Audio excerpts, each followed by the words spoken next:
Hello, everyone, and welcome to Joy and Gratitude. We are so excited to have another opportunity to share with you. I am here with my wonderful co-host, Miss Beth Mercurio. And Beth, how are you doing? I'm doing wonderfully today, Nio. I am feeling energized and relaxed and calm. How are you doing today? It is a gorgeous day, and I am grateful for another wonderful day and being able to have the opportunity to take this moment of self-care and therapy. Well, before we actually dive into a topic, I'm going to just say that I loved that little mini, how are you doing? And neither of us took an opportunity to throw that away. And with some of my colleagues, we call it a throwaway answer when your answer is fine or good, or it's like, that's not meaningful. That tells me nothing about how you're actually doing. And I love that there's this idea of how do we get to one level deeper of an emotion, a primary emotion, something that's actually more meaningful to the person because it drives deeper level connection. So again, you and I stopped there, but I said energized and calm, and you could have said why energized or calm, or you said grateful and feeling like what's happening in your life right now. You're feeling like your energy is lighter. I can see it. I can feel it. So you and I right now in this moment, we could go off in a million directions just based on the fact that we didn't give ourselves throwaway answers. How are you doing today? Fine. What do where do you go with that?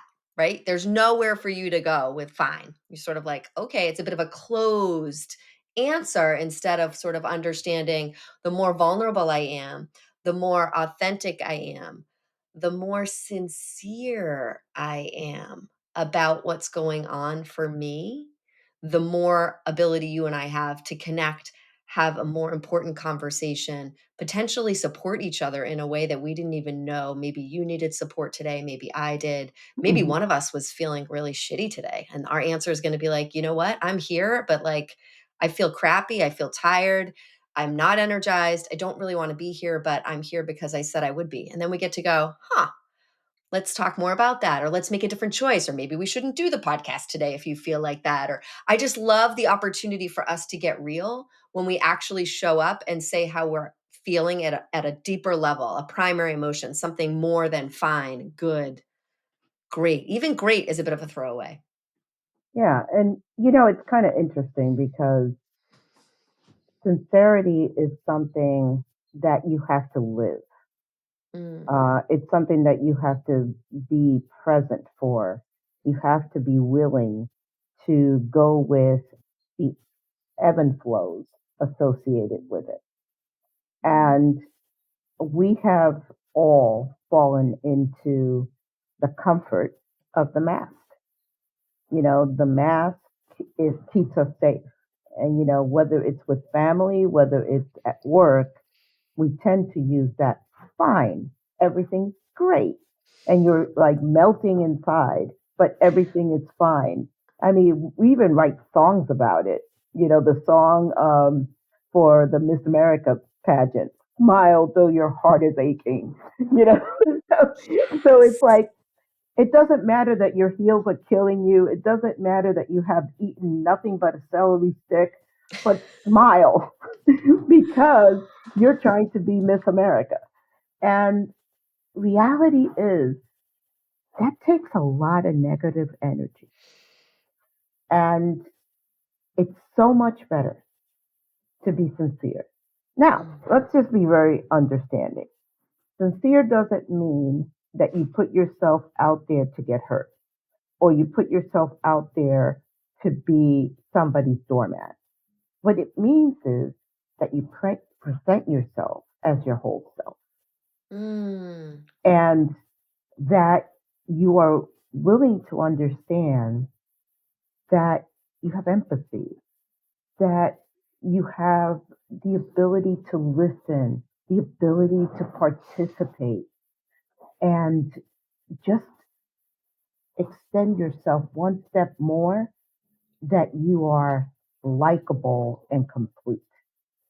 The fact of the matter is, in life, your skills, your talents just take you so far. And then for you to be able to grow, to meet your goals, to live your vision, that's when sincerity has to be Mm. forefront. It has to be in front of you. It has to be who I you are I and love how you walk. I there's so much. Okay, let me think. I'm going to say the two things that are popping into my brain because I don't want to lose them, which happens to me a lot these days. I'm like, okay, one is around sincerity and authenticity, and maybe we'll go there. But the one that I also want to talk about is that you were talking about the mask, and it always makes me think of Brene Brown's armoring, right? She talks a lot Mm, about how we armor up. And the other part of it that I've really been starting to notice and think a lot about is not only do we armor up to protect ourselves from what you were saying is like feeling bad inside, I feel like the armor also protects us from being proud and saying the good things. Like how often do I just like put it out there? It's like in some way we were supposed to be so humble that we never actually share when things are fucking awesome. And we want to be like, you know what? I did something fucking awesome and I want to tell you about it. And that doesn't make me like egotistical, arrogant, and all that. It's like, no. So we lose the good and the bad. We take away anything that's too positive or too negative with the word fine. So I don't even share the good things. I don't share if I'm proud of my child. I don't share if I'm proud of myself, of my husband, something good that happened to me that is something I want you to know about because it's meaningful in my life. All of that gets lost in the fine.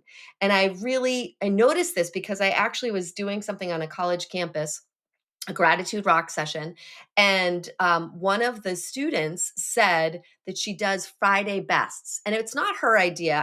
I wish I could remember exactly who gave it as an idea, but she has a group chat that they share their Friday bests, which means anything from the week that has gone really well with each other. And they do it in a voice memo form. So they get to say, like, here's the best part of my week. And they share it out. And I thought that was incredible because we don't do that very often. I have one friend where we talked about this, and Nio, you and I now will do this as of right now. I commit to telling you all the good shit that's happening because we just don't do it. It's like a default to be like, "Oh, that's good." But what if she's having a bad day? Then I don't want to make her bad day worse because I have a good day. And the reality is, I don't know who feels that way. Like most people, if you're having something great happen and I'm not doing well, then I'm going to feel lighter because something good's happening to you. It's like, let that be contagious in a positive way. And I have one friend where we agreed to text each other to say, anytime something good happens, let's share it with joy and gratitude for the goodness that's happening to each other. But we had to kind of agree to it because we felt like it wasn't normal, that most people would be like, that's kind of arrogant, or wow, nice for you. The thing, like, we just get nervous. So, one, I would say, amazing. I was so hopeful that other people are doing Friday bests, and I should look it up and post like who thought of that. It's definitely not yeah, us. I think it's part of the new Oprah Oh, maybe it was club. Oprah. Yeah, it's the new Oprah club that she just set up, which I love. That she's creating the sense of community, and it's a Yes. safe place for you just to blow up in and also celebrate. But I want to go back to that word humility and being humble. I was at a conference recently, and this woman, she's phenomenal. I'm trying to remember her name. I want to say Karen Garvey is her name. No, Marie Garvey. Phenomenal, phenomenal speaker. And she's created the Woman Revolution.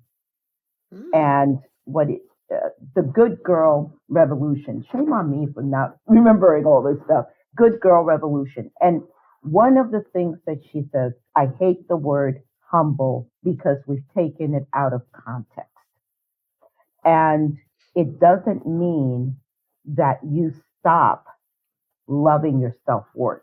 What it means is that you have balanced self worth, that Mm. you can share who you are, celebrate yourself in a way that's not arrogant, but it lets people know that you have accomplished, that you are capable, and that you are growing. And when she said that, accomplished, capable, growing, that is a balanced That's what way of being. And and she says, and it's not arrogant. It's not going and go ha ha, and being obnoxious, but it's being your whole self. mm, And that is a representation of how we can be humble. We're humble because we're not hurting others. We're not being negative, but we are our whole self and we are in our worth. And I thought that was so powerful. Um, let's just be very realistic. We spend so much time thinking that we cannot tell anybody what's going on that's good. And we do this all the time. You read these books and or if you're on Instagram and everything, they say if something's going on that's really good, don't tell anybody. If you make $1 million, don't tell anybody. Don't buy the expensive car. Don't do this. Don't do that. Make sure you keep everything under the radar. And my question is, who are you pleasing doing all that? What are you saving it for? I'm not talking about being a jerk, but why can't you celebrate good things? yes. If you're having a good day and you share it with me, you know what you just gave me? A gift. You gave me a gift of hope. Oh my God. Yes. That means I can have a good day tomorrow, or I can have a Yes. good day in 15 minutes. And and if that's not your reaction, right? So let's say, because I want our listeners to think, let me think of a time where somebody has shared something great, whether it be an accomplishment of a child or themselves or something that they're proud of. What did I feel for them? Like, what was my reaction? And I guess I would say to you, I love it.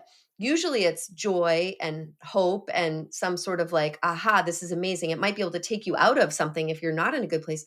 But I'm sort of thinking, and if it doesn't, that's good knowledge for you too. You're like, wow, like maybe that's telling you that you really do have some work to do, that something's really not great because you can't even be happy for others. That might be that signal that you need some additional support, some additional help. So there's beauty in it.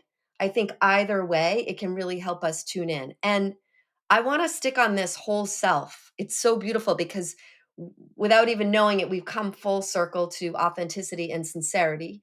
And I'm also gonna to name something which I love about when we talk, because this is what we do. So you actually said, and I can't help but say it, shame on me.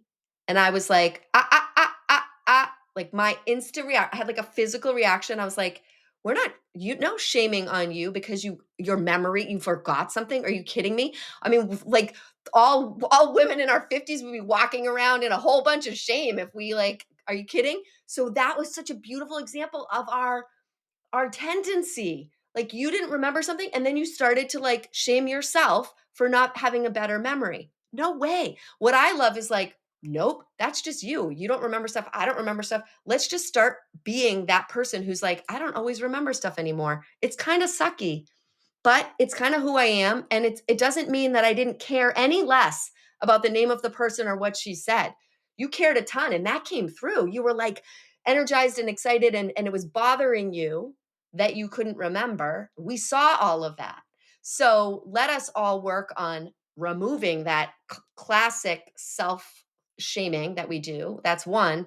And showing up just as we are, which is this idea of sincerity and authenticity. And I can't help but say, uh, I want to share the trust formula, which is around that has Oh, yeah. authenticity in it, which is really important. But before we do that, I can't get over the word because you brought up the word sincerely or sincerity. And all I could think about was every letter growing up in the old days, back in the old days, you would write sincerely or sincerely yours, like all the time.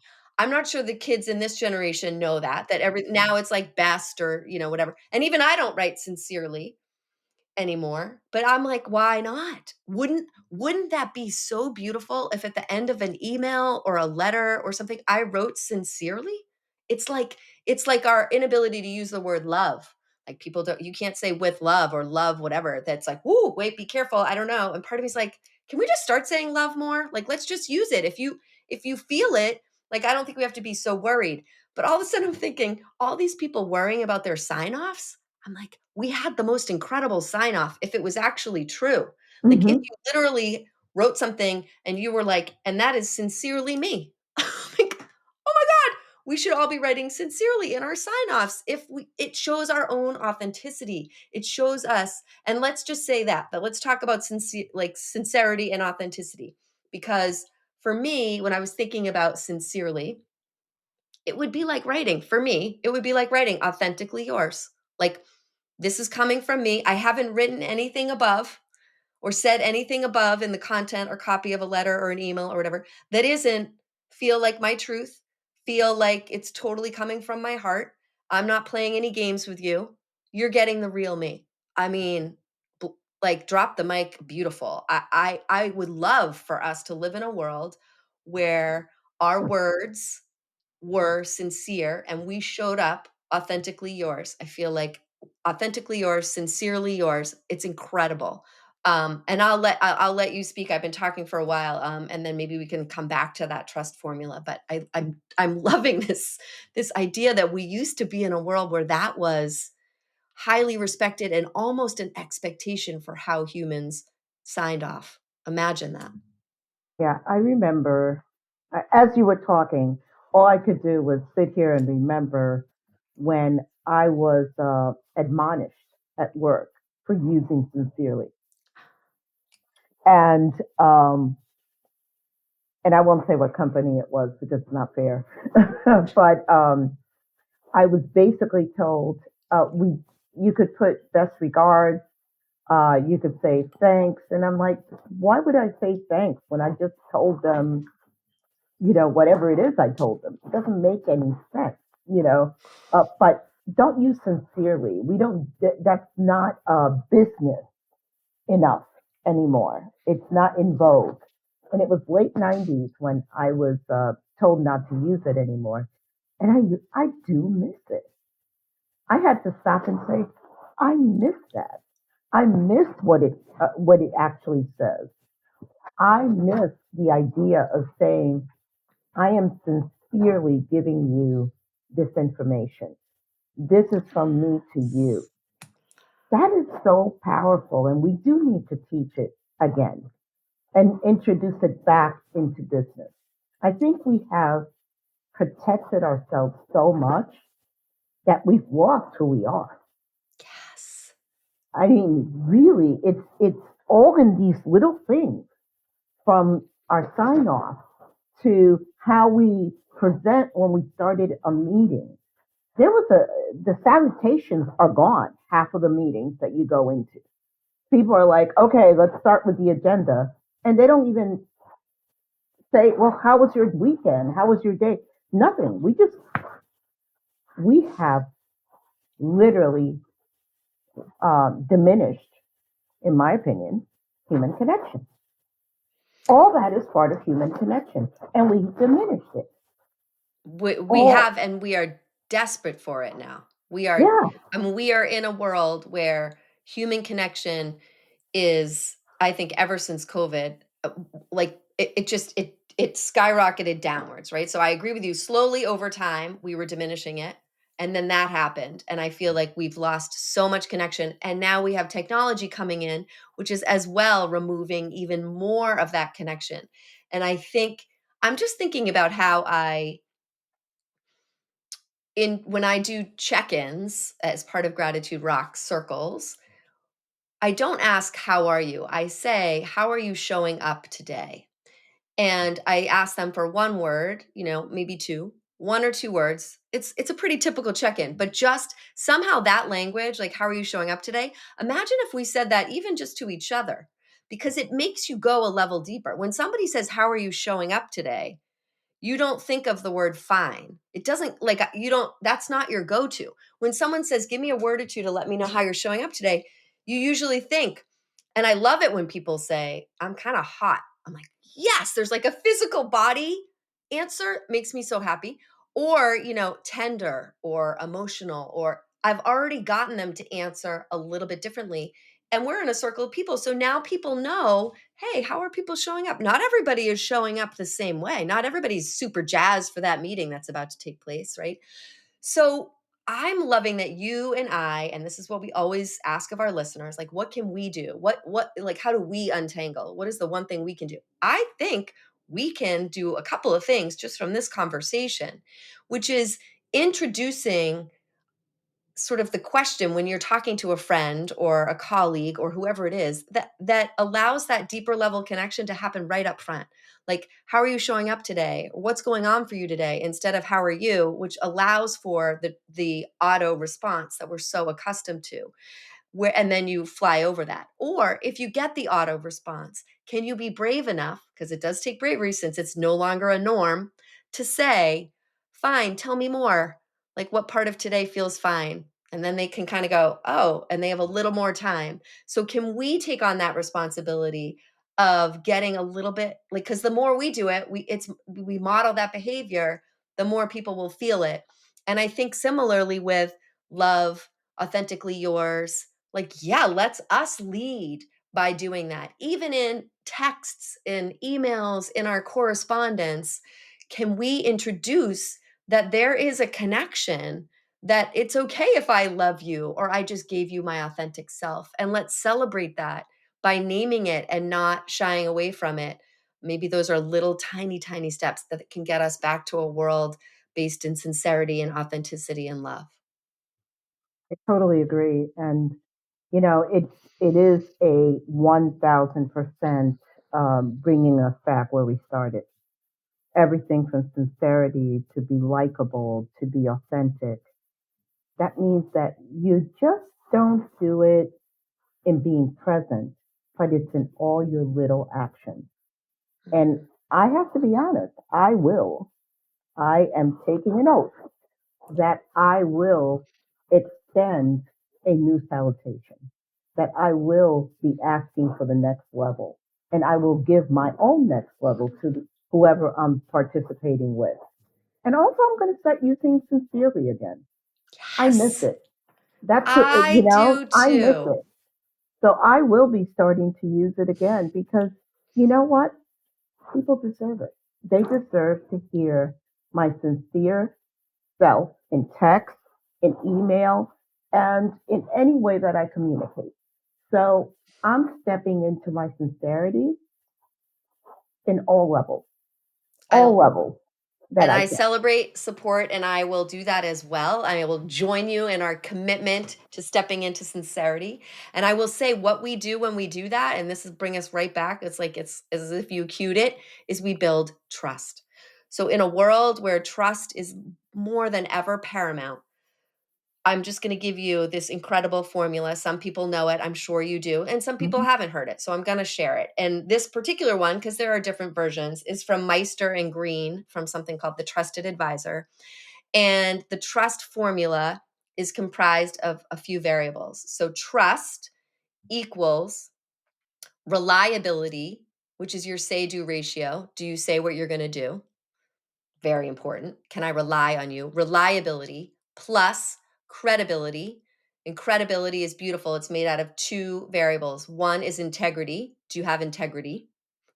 Character based, integrity for credibility. Do I believe you're credible?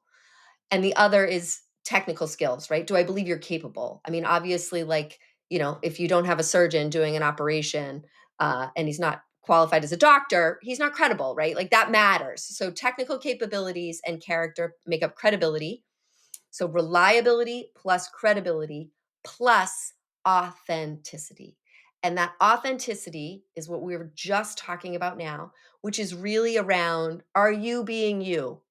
Like, are you showing up as your true self? Are you not holding the last 10% and then walking out of the room and saying something else?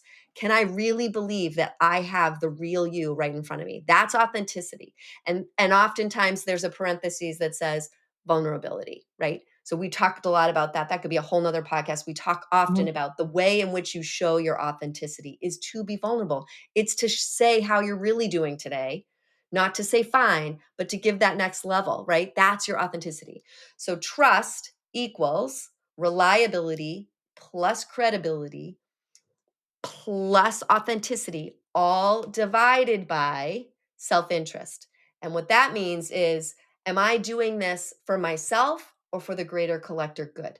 If your self-interest is higher, then that diminishes trust. If you're in it for yourself and you're not in it for like the greater good, that could be a team, an organization, or our communities, our world, then I might not trust you quite as much. You can diminish trust if it's all about you and your ego is constantly in the way.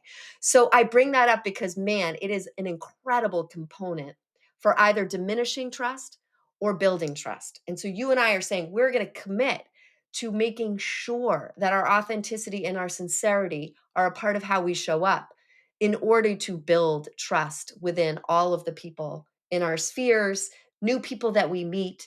That's going to be a key component. And I just celebrate this. And I hope we can ask our listeners to join us in this. Because if each one of us does this, then we're each going to make a little bit more of a mark on how we can show up in the world in a way that is more sincere, more authentic, builds more trust, and increases our human connection.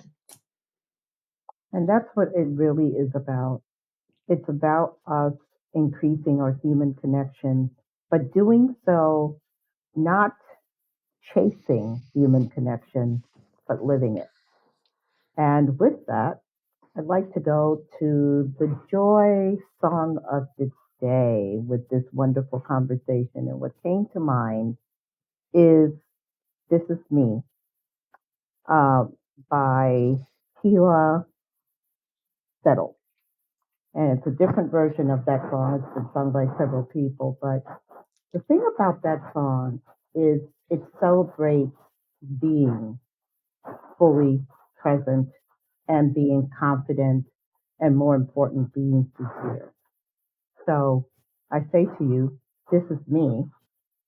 And what do we have in the gratitude rock? Let's see. Okay, here we are, reaching in. I love that song, by the way. This is me. I sing it with my arms like fighting crazy. Like it's a powerful song. Sometimes I don't know your songs and I get to go check them out. I'm sure the listeners feel the same way, but that one I know and love and can visualize. Okay. Although I think you said a new artist, so I might have to go check it out again. Ah. So today's gratitude rock is a beautiful green and it is grow. The word is grow.